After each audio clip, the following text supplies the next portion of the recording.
I've been procrastinating making another video for a while now. It took me a long time to understand why, but I think I finally know what might be behind my stalling, and it's something I think many creative people have struggled with before. My procrastination lately stems from anxiety surrounding audience and what people might expect to see from me. When I first started this channel, almost no one was watching at all. On the one hand, I might have found this a bit depressing, but another part of me also found it creatively freeing. Then, at the beginning of my month-long trip through Sweden, some moments of which I share with you now, my video on learning how to love myself in a healthy way received more engagement than I'd ever experienced before on this platform. I was shocked because I hadn't thought much of that video. I'd even been afraid to share it.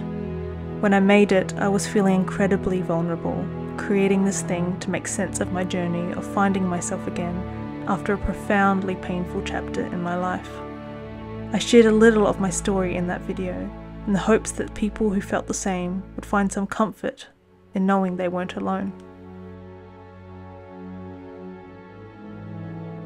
I always strive for authenticity as I work towards creating a life for myself that will make that path easier. Yet I often forget that with authenticity sometimes comes moments of incredible rawness. At times I would tell myself that people don't want to see these moments from me. But then I remember what I want to see from others. I love to see people being vulnerable and true, people showing themselves trying and growing, and when they flounder, they wipe their tears away as they laugh at themselves and get back up. People working to create the lives they dream of, who take in and share the beauty they see in the world. People who share their own ideas on how to grow. That's what I want to see. That's what I want to share.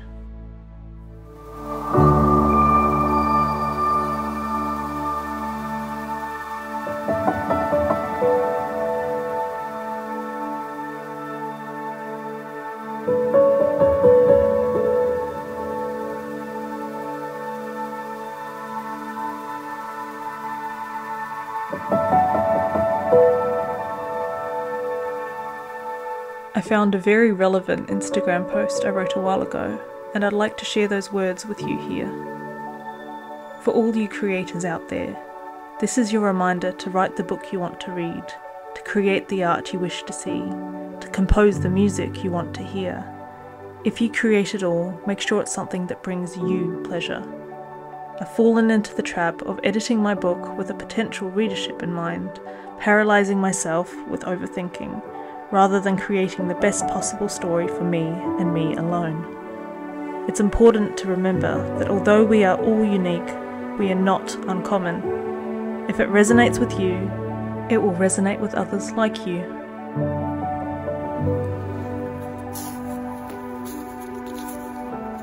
I feared losing subscribers, of not fulfilling their expectations. Yet I stopped using this platform as my outlet for creativity, for sharing my ideas and my interests. I don't want to be so bogged down by audience expectations that I fail to share it all. Instead, I will continue to share beautiful moments and ideas about growth and creativity and gratitude and wonder. It's not about the numbers, but about reaching the right people. I'm reminded of that poem by Shel Silverstein.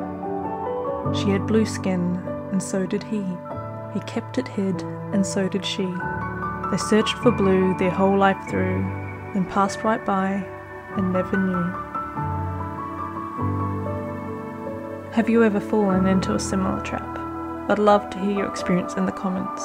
I know I and others will appreciate hearing that they aren't alone.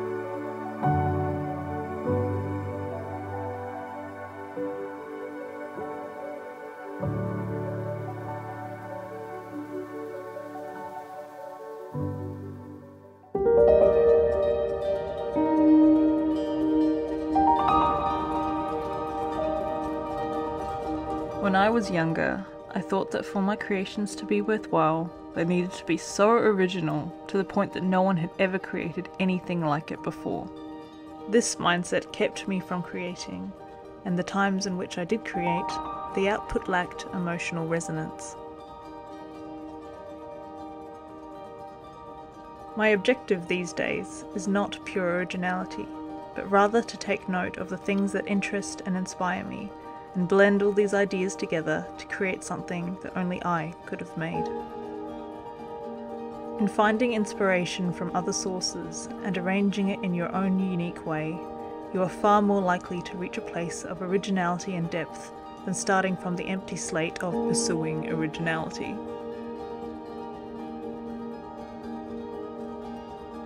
When it came to writing my novel, I took much inspiration from history, exploring Nordic folktales and creatures, which I haven't seen much of in English stories.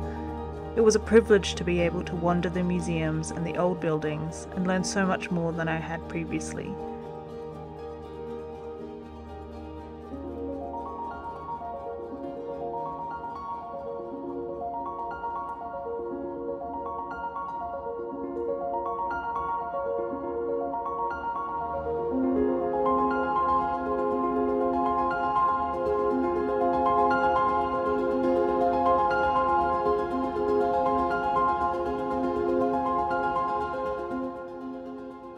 I'm grateful for the day we spent in Gamla Uppsala.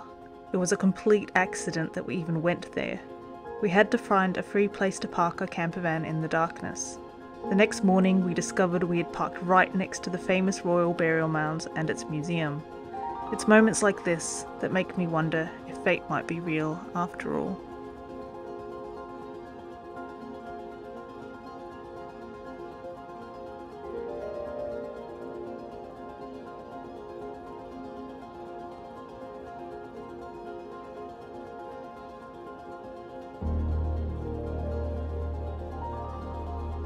I hope you can feel liberated to pursue your own tastes and trust your own creative instincts. It's a freeing thing to discover that I'm not as weird as I was made to feel growing up, that there are plenty of people like me out there, and that gives me comfort, because I know that means there are people out there interested in what I'm interested in, even if it's sometimes difficult to find these people in real life.